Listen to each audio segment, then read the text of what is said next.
So thank you all again for joining us. So my name is Peter Skopek. I'm the director at WISPIRG, the Wisconsin Public Interest Research Group. We have two great presenters with us today, Caressa Givens from the Wisconsin Bike Fed, and then Gregg May with 1,000 Friends of Wisconsin to talk about complete streets and the benefit of more walking and biking in our communities. Just to introduce you all quickly to the Coalition for More Responsible Transportation, CMRT. So many of you are familiar with the coalition because you're members of our coalition, but just wanted to remind you of why we exist and what work we do. So CMRT is a coalition of more than 25 organizations across Wisconsin that come from all different regions of the state, working on lots of different issues, faith organizations, environmental groups, public interest organizations, transportation and transit rider advocates, disability rights advocates, many different organizations working together for a common vision. So I just want to read this out for everyone in case you're not checking out the webinar right now. Our vision, the Coalition for More Responsible Transportation's vision for transportation in Wisconsin is the following. We believe that Wisconsinites deserve an effective, convenient, and clean transportation system that connects everyone to the places they want and need to go. The state's transportation priorities should reflect Wisconsinites' needs and focus on improving quality of life, creating healthier, happier communities, and advancing Wisconsin toward a transportation system that benefits all people in our state. So that is the shared vision that we've agreed to, that our coalition agreed to, and that we're working to advance. What that means, we do a lot of different things. So there's a few pictures up on the screen right now. We have a picture of the coalition getting together, holding a press conference back in 2017 when we successfully stopped the expansion of I-94 in Milwaukee, which would have been detrimental to the community there, drawn resources away from public transportation and other local transportation priorities. We organized educational events. There's another picture up here of the summit that we held, the Transportation Equity Summit in Milwaukee in 2016, where about 300 people came together to talk about what a better transportation system and a fairer transportation system for Wisconsin would look like. Great picture from Wausau on the screen as well, a rally in Wausau that some of our coalition members and Naomi, the interfaith organization there, organized together with the ATU, advocating for more and better bus service in the community. And then we also have a picture of some of the coalition leaders getting together to develop our campaign strategy together for the work that we're going to be doing in the next couple months and years. So just want to say this too, this is the first in a series of webinars. We want to find a way for all of us to continue to get together despite the fact that many of us have to work and advocate and stay at home at the moment to keep our community safe due to COVID-19. We're going to be holding a more or less regular series of webinars on a number of different topics, usually on Thursday evenings. So the upcoming dates and topics that we have are May 28th, how highway expansions undermine public transit, June 18th, about the last mile challenge across Wisconsin.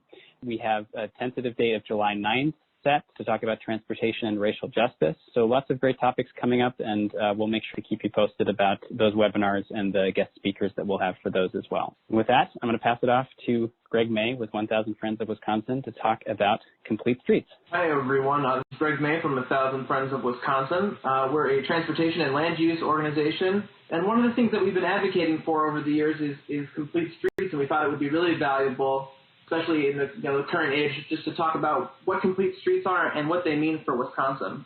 So jumping in for those who may not be familiar, just kind of an introduction to complete streets. Thinking about the kind of ongoing pandemic, it's incredibly important that we provide safe places for people to walk and bike through our communities. And we're seeing now just how auto-dependent our communities have become, with people driving less and less and people avoiding each other on the crowded sidewalks and paths. It's become really clear that we devote too much of our street infrastructure to vehicles.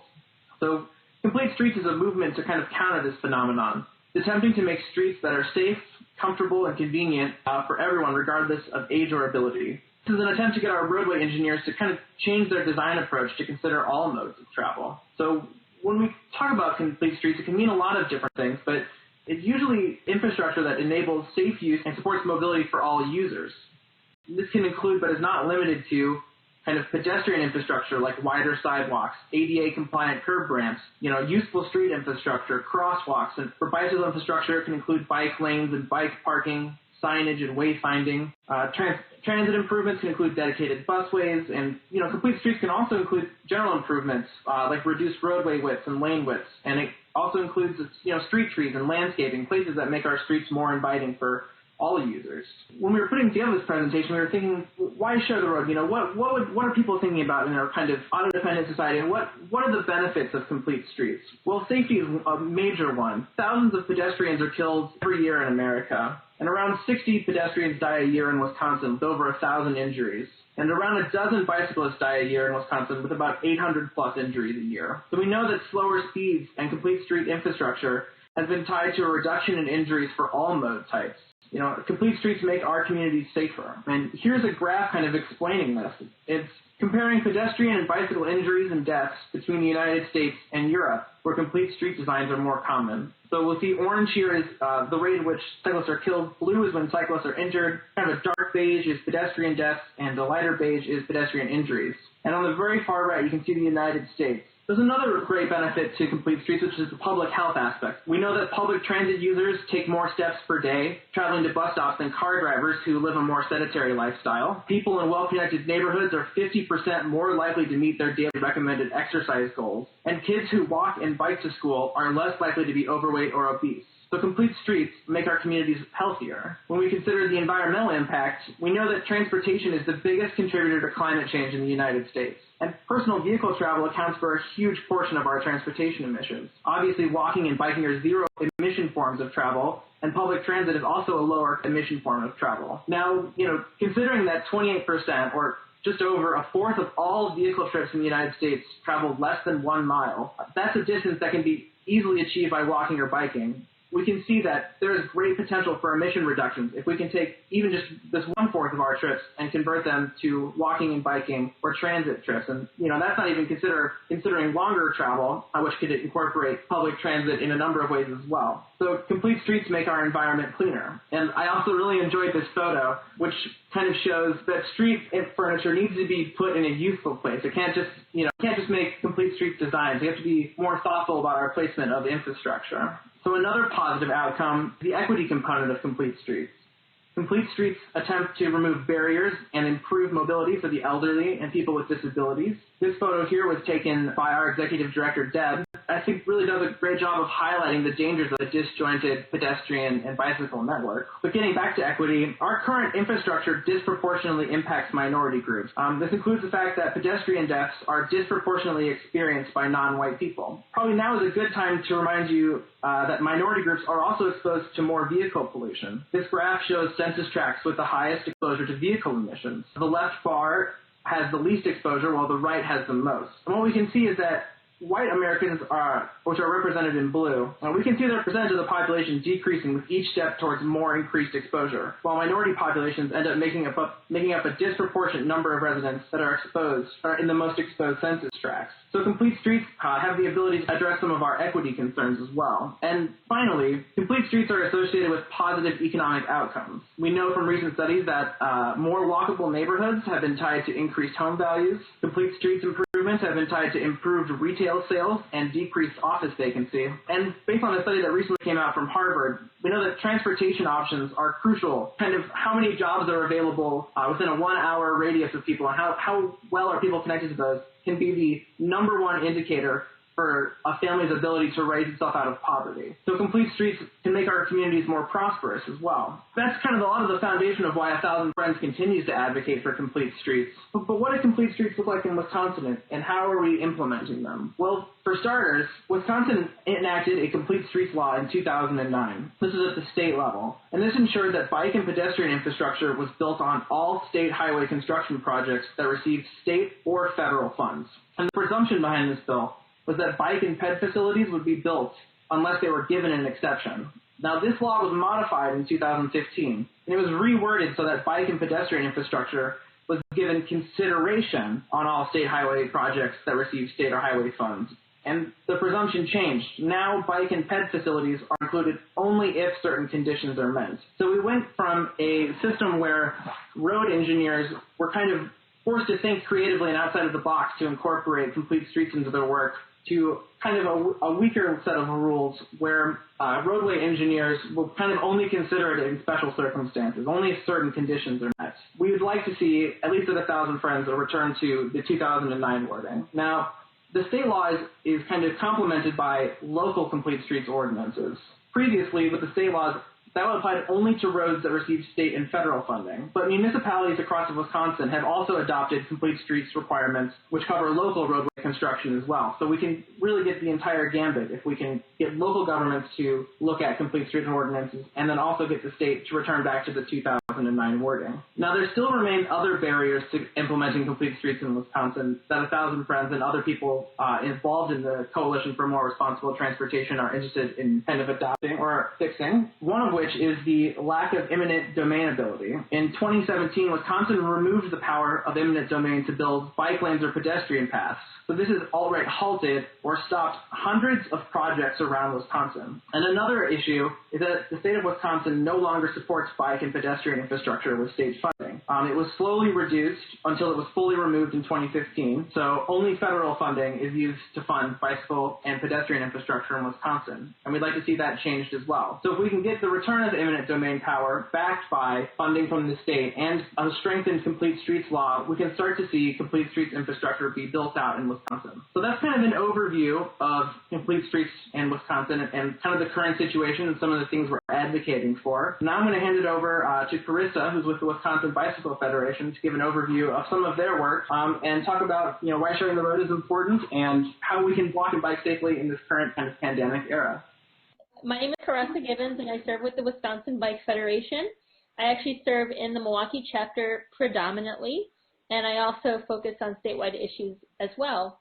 So, for instance, right now I am actively working with the city of Milwaukee on complete streets implementation projects and processes, but we're also working collectively throughout the state of Wisconsin on this very important issue of providing more space for people biking and walking during the COVID-19 pandemic. So this image I have on the front, it really explains it quite simply but firmly. Right now, the stance of the Wisconsin Bike Federation that is presented to the public is that our trail counts, especially in large cities, are skyrocketing while miles or vehicular miles traveled are plummeting. So I'm going to go into some challenges that we as an organization are currently facing in terms of trying to advocate for more space and resources for public health. I'm going to talk about some things that we're actively engaged in, some initiatives, and then I'm going to provide some of the next steps and tips for everyone so that they may get involved in their respective communities and as individuals. Okay, so I think we have to go to the next slide. Great. So obviously, this is how my brain works. I essentially just wanted to provide you with the challenges that we're facing as an organization. And I want to be very clear that maybe the upside to this is that we're working with a lot of groups across the state, and across the country on basically pure advice on this issue. It's something that you cannot ignore, right? So one of the challenges that we are facing right now is space for physical activity and limited active transportation are limited, and I put limited in quotations because basically we have active transportation advocates, healthcare experts, people who work in environmental justice on a regular basis outside of any type of public health crisis of this magnitude are constantly advocating to free up space for environmental health and public health, right? And even now, today, there are people in our community throughout the country and locally are still finding it very difficult in their pursuit to persuade local government to make decisions about freeing up space for safe social distancing. enforcing stay-at-home laws, no matter what sector you're in or where you're from. It's obvious that right now there's a varying perception of what types of risk we run when we move into the public space. So whether you're an essential worker, whether you have various social or political ideologies, access to information, so access to education and resources, this issue is very complex, and there's no one right or wrong answer in terms of how people get access or how access to public space is perceived. Car culture dominance, it kind of falls into all of this, especially into my first bullet point. Right now, we are seeing municipalities pull back on things like charging for parking or eliminating parking fees altogether. We are still seeing anecdotally reckless driving because there's not as many cars on the street, but what that does is amplify the perception of going faster. And of course, across the country, we're facing various challenges with local governments and even and the state's approval of other things like bike shops that serve people who ride bikes or maybe would like to ride a bike for an essential trip or recreation, debating whether those businesses are essential or non-essential versus an automotive body shop or automotive shop automatically fit within the realm of essential businesses. And of course, media sensation. This is another thing where it's like across the board, no matter what topic it is, there's a lot of articles out there that share information with people, and people kind of get tossed back and forth like rag dolls about what is the right thing to do. I also want to point out I have a map here. This is sourced from the street life data. Again, emphasizing kind of going back to car culture dominance, even though we have around 50 to 80% less vehicle miles traveled in large cities throughout the state of Wisconsin, we're still seeing a dominance or emphasis placed on car culture with things like parking costs, waiving DMV licensing on-street approvals and things of that nature. So those are the challenges that we're facing right now. We go to the next slide. So what is the Bike Federation doing right now? I will say, I have to say, I hope this is funny to some of you, but I was creating this PowerPoint presentation, and after I looked at it, everything is in yellow and black, and it's very urgent. So why I say that is because right now we are actively working towards trying to create more safe spaces, change little things here and there, policies on local and statewide level to ensure that people can move through the public space without depending on a car. Those people who traditionally move through space without a car can still do so for their essential trips comfortably. So it's a little bit of a frenzy right now, but the slides that I've provided for you, the things that Bike Federation's doing right now, are sort of in a timeline from the start to now and are ongoing. So the first thing that kind of hit the radar, like I said before, we wanted to make sure that bicycle shops are considered an essential business, but that doesn't necessarily mean that they are required to be open. It means that they can be open and service people, and bicycles are considered legal vehicles of road in the state of Wisconsin, and bicycles are vehicles too, right? They matter too.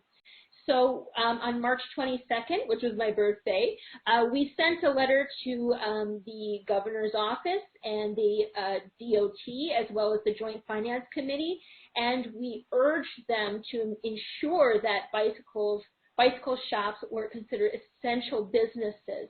So no matter how you get around, you must be dignified in the modes that you use.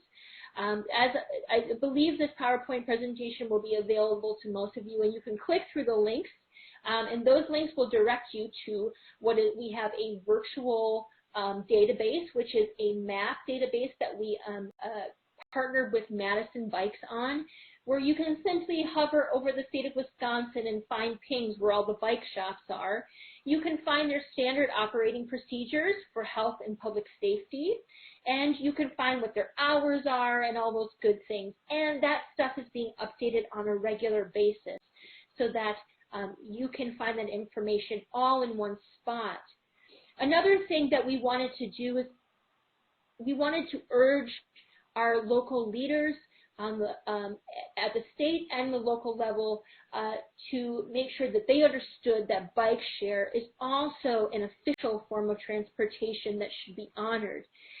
Technically, bike share from a lot of perspectives, especially on the federal level, it's not really considered an official form of transportation.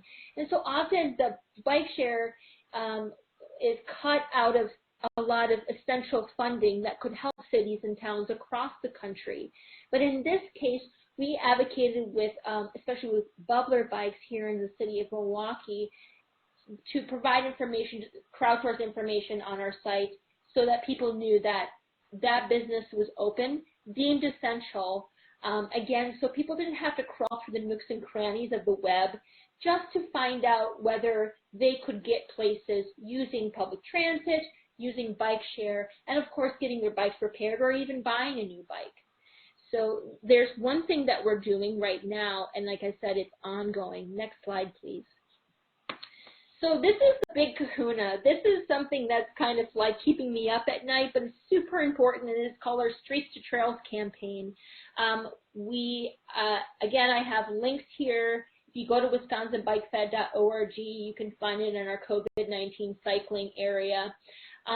But another letter or series of letters we submitted in early to mid-April were urging local leaders and statewide leaders to start creating plans to partially close neighborhood streets and parkways because we were seeing an exponential growth in trail use, especially in Dane County and Milwaukee County. At one time, I think in mid-April, we were seeing close to a 90% increase in trail counts. And if we could open up some streets that would allow people to safely social distance themselves while getting places, or essentially just doing their recreation, their exercise. And what that does would pull some of that recreation off the trails, but still offer areas for all ages and abilities, okay? So we not only requested a formal plan, but we provided what we thought would be efficient, economic, and equitable suggestions. So if you see the letter to the right, we have suggested changes and ideas for immediate action.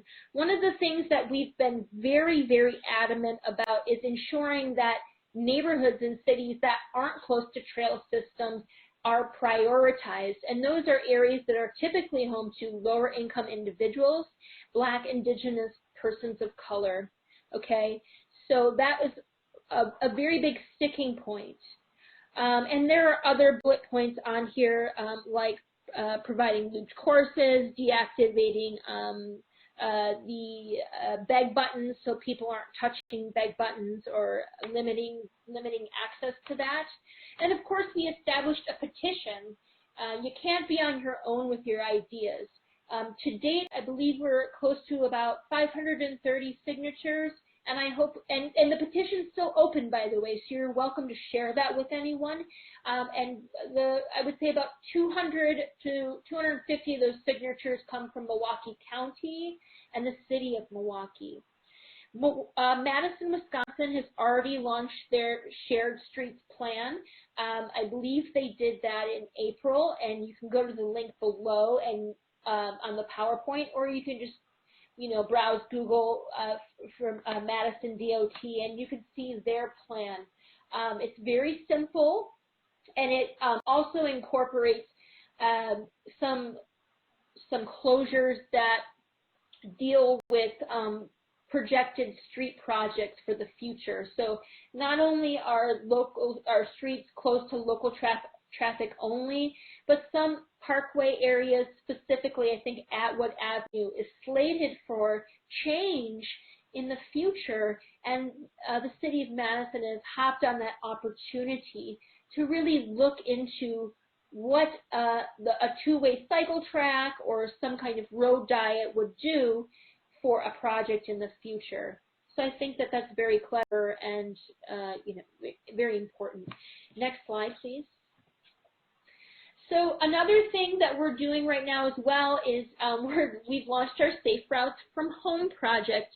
For some of you who have ever heard of Safe Routes to School, the Wisconsin Bike Federation has been working in public school districts for well over a decade, teaching children safe walking and safe biking practices. In the summer, we host bike camps where kids get to ride on street with a couple of instructors. They get to use local trails, go to lakes, splash pads, city parks, you name it, and explore the entire city. They build stamina, and they can go anywhere from a ride around the block to 17 to 20 miles a day, which is really exciting for them. And we mostly work with young people up to the age of around 12, I think like 10 to 12 or 13 for the biking. But obviously our programming this year has been derailed.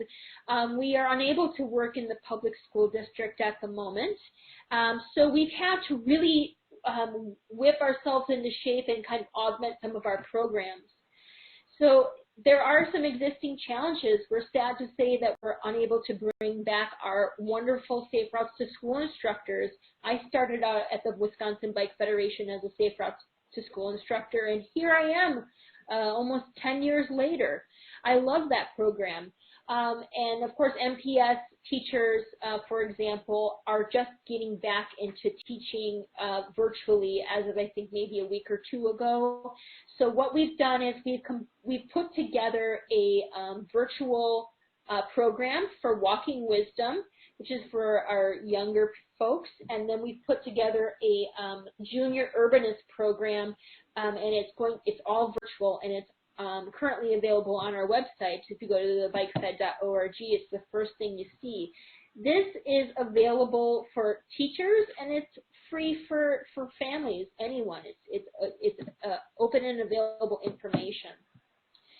So we obviously want to, over time, now until who knows whatever, we want to encourage people to log on to our lessons and recognize that learning is not just sitting down and reading and writing arithmetic. It's also moving your body, becoming aware of your surroundings, and getting out and moving with your family.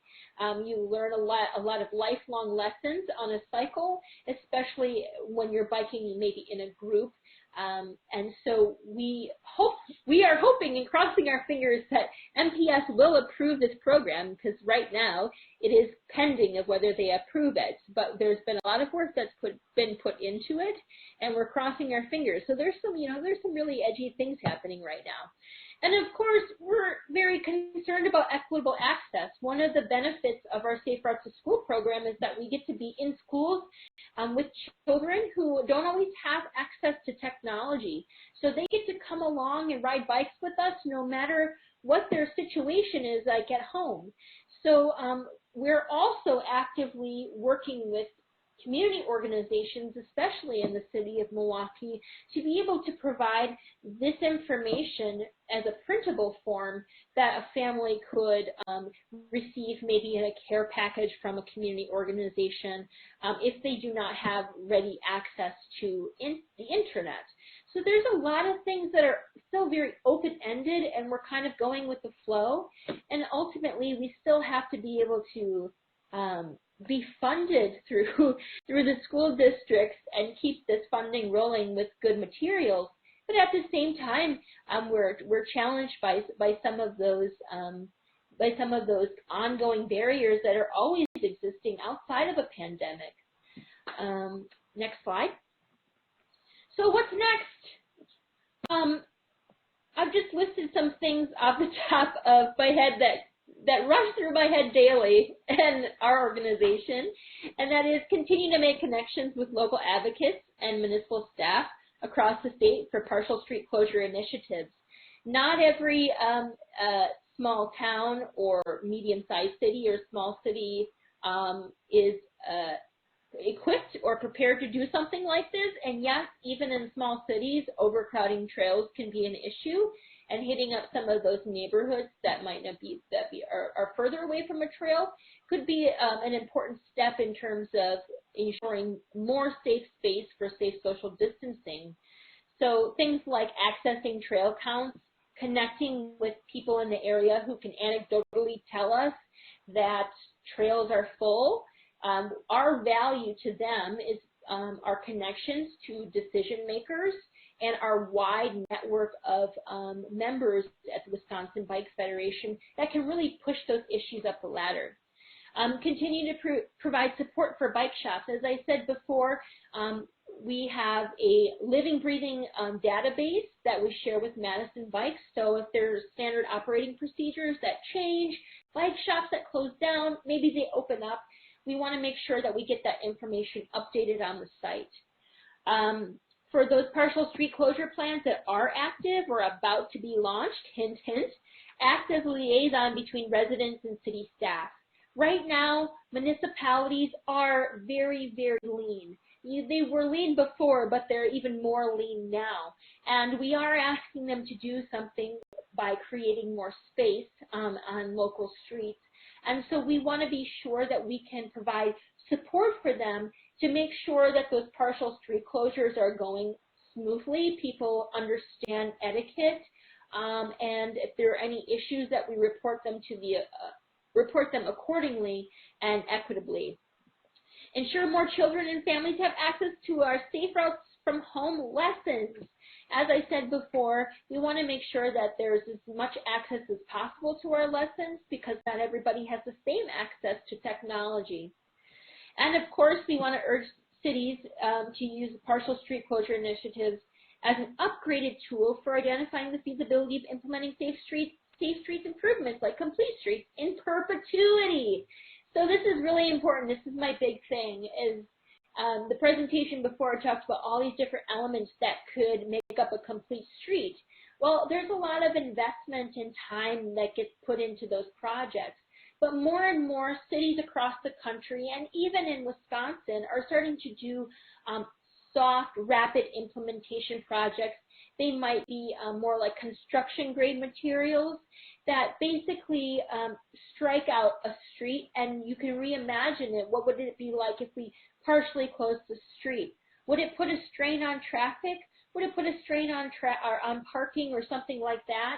And if the cities or municipalities can do this work during a public health crisis, why couldn't they do it at any other time? Because I want to remind you that there are many people in our cities and towns, those poor communities and minority communities, that face very similar barriers to accessing the resources that they need. And it's almost tantamount to a pandemic, right? We're all facing that pandemic now, but there are people that have lack of access to jobs, education, healthcare on a regular basis, and they feel that strain and that burden all the time. So what are the tools that we can use that we're using right now during this public health crisis to build a more rapid and operationalized system for things like complete streets projects? And I think that that's all I have. The next slide, I just listed some things that I recommend. If your community has not done yet, or you're thinking, wow, we need to do this, the trails are full, please, please, please reach out to us. All of these things, we find value in what we do and being able to move that information up the ladder and garner value or shared value and consensus. So my very last slide are basically things that you can identify. That's my contact information. That's our new website, which is really awesome. It also has, I'm really excited, it has like a lot of maps of various trails that you can ride throughout the state of Wisconsin that are going to be regularly crowdsourced, which is really cool. But if any of these things really pop out to you that you think that need to change in your respective community, reach out to us. We want to create a groundswell in order to see if we can make those changes. We'll do the best that we can to keep moving along with this. Like I said, we're fully entrenched in this work right now, so if you contact us, we'll probably be able to slip it in somewhere. So that's all I have for you, and I hope that some of this has been beneficial information. That's great. Thank you very much, Caressa. That's a great presentation. I think that's probably a good point to conclude, and also to again promote our next conversation, our next webinar conversation on May 28th about how highway expansions undermine public transportation and also undermine walking and biking and alternative forms of transportation. So again, that's going to be on May 28th. We'll get that information to you as soon as we can. And with that, I want to say thanks again to everyone who joined us today. Thanks so much, Caressa and